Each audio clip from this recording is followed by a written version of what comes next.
Hello and welcome to Non-Stop Wrestling Chat. My name is Barry and this is your AEW Full Gear review. Before we get into today's show, guys, don't forget to hit like, subscribe and that wee delightful notification bell just there. And let's get into the AEW review. So, we're going to go straight into the matches. We kicked off with Kenny Omega versus Adam Page. Winner, Kenny Omega. 4.5 stars, guys. This was a great match. I thought going into this one it was going to be amazing, and it was. These two guys put on a great show. The ending was a little bit weird. It felt like it was quite abrupt. I honestly thought this could have went on for another 10 minutes, but leave people wanting stuff is obviously the best way to be doing it, and I can't wait for these guys to lock back up again. It really was a great match, and great match. Nothing else I can really say. It was enjoyable, and it was just fun. I thought it was weird that it was the opener on the show. I really did think that was a weirder part of it, that it was the opener, but it was a great match. After Omega stands tall at the kind of top of the ramp and walks to the back, Page is left in the middle of the ring, a bit frustrated, and he kind of rolls to the apron, looking disappointed, which I thought was a little cool story bit after it. Then we get John Silver versus Orange Cassidy. I gave this 1.5. Orange Cassidy picked up the win. 1.5 stars. Like I says, I'm still not behind Orange at all. I'm glad he's moving kind of more in matches, but it's not something that I'm buying into just yet. Then we got the TNT Championship match. Darby Allin versus Cody Rhodes. Darby Allin picked up the win here, guys. I gave it 3 stars. I'm glad Darby picked up the win, but it's not something I was expecting to happen. I was really not expecting Darby Allin to pick up the win here. I love Darby Allin's character. There's a lot of potential, a lot of space for growth. There's a lot of stuff that they can do with the character. I don't know if they're going to do it, but let's hope they do get kind of good traction with this character, because I really do like the character of Darby Allin. So I say 3 stars, good match, and enjoyed it, and Allin picked up the win. So after Cody Rhodes grabs the title, Darby stands, Cody gets on one knee and hands the title over as the crowd chant, "You deserve it."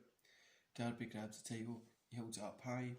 Taz then cuts the celebration short, saying enough is enough, stop all this teary stuff, you need to man up. Until don't we get to the back, just before Brian Cage and Ricky Starks attack from behind. We see this kind of goes a little bit of back and forth, then Hobbs runs out with a chair, Cage and Starks run away. It was an okay kind of ending bit to it, but I don't really... I love how the FTW presence was like this. There was like nothing much else, it was like just this.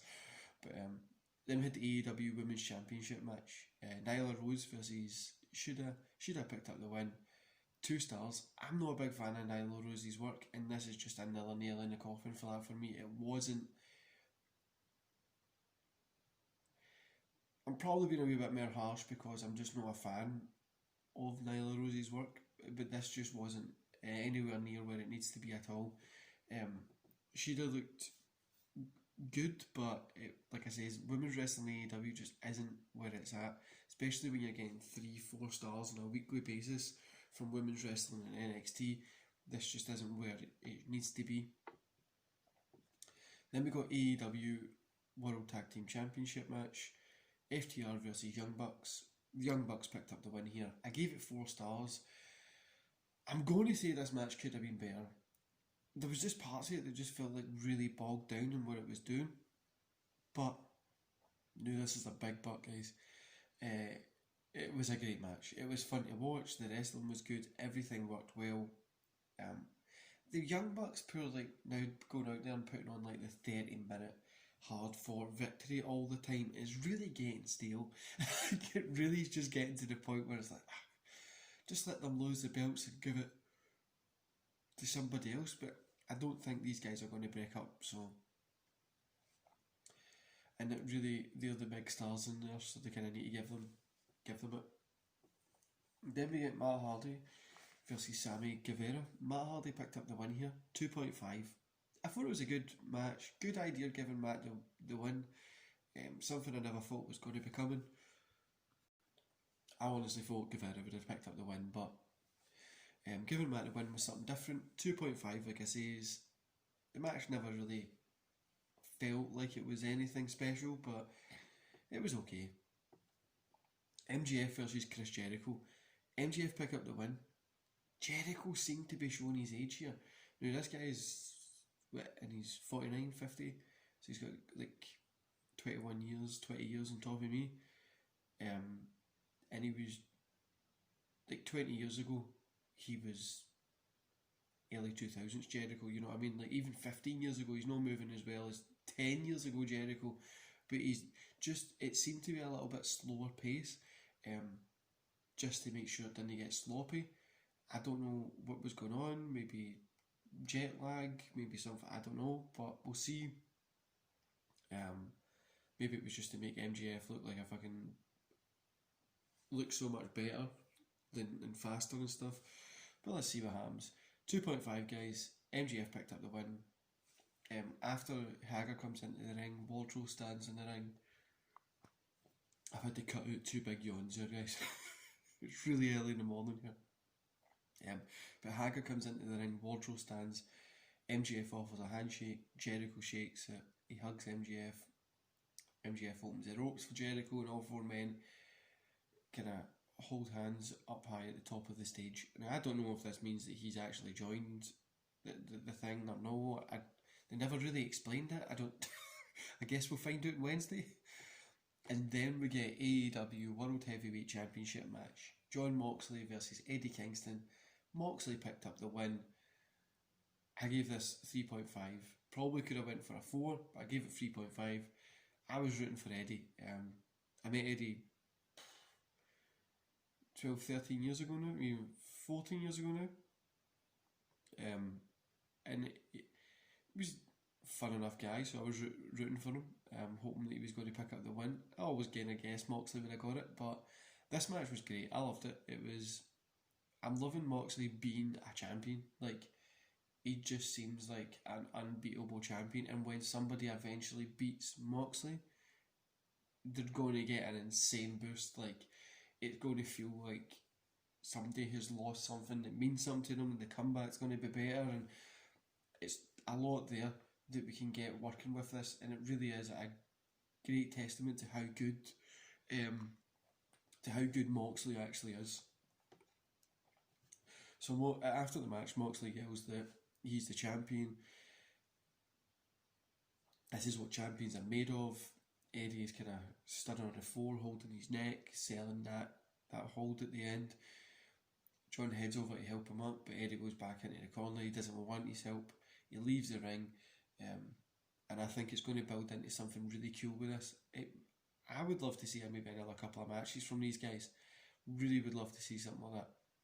Even if Moxley lost the championship to somebody, whatever, I really think it would be cool to get a couple more matches here. Out comes kind of Kenny Omega. He's grinning, he stares at Moxley down, and I think a Moxley Omega match, hopefully do something by the end of the year, or the start of next, and we get something great, like a really great match between these 2 guys. Overall, I gave Full Gear 3 stars. It was a good pay-per-view, but again, there was a big but. There was a lot of missable matches. If it wasn't for Omega, sorry guys, if it wasn't for Omega Page, Moxley, Kingston, FTR and the Young Bucks, this would have been laughably bad. This would have been like an average WWE pay-per-view. No, it would have been really bad. But these guys saved it. It gave the matches that won the great a kind of platform to get ahead on.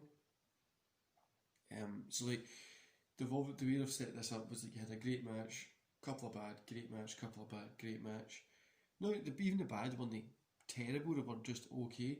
But like some of them that could have been really, really bad has been pulled up because of where the greats were. But yeah, it was an enjoyable show. I enjoyed the whole show. Staying up from, I think I started watching it this morning at 2 o'clock in the morning. About 3 o'clock I think it was. And it was fun. The whole time I sat up, I watched it, a lot of coffee. It definitely was a fun show. I definitely recommend you go check it out if you can get the pay-per-view. If not, just grab some of the stuff on social. Go to the YouTube channel and watch what you can. It was really great, especially those matches. Kenny Omega, definitely watch. FTR and Young Bucks, watch if you're into that kind of stuff. Kingston and Moxley, definitely watch as well. Anyway guys, I'm going to love yous and leave yous here because I'm going to go back to bed. Don't forget to hit like, subscribe and that little notification bell, and I'll see you here on Tuesday for the Raw review. See you later guys.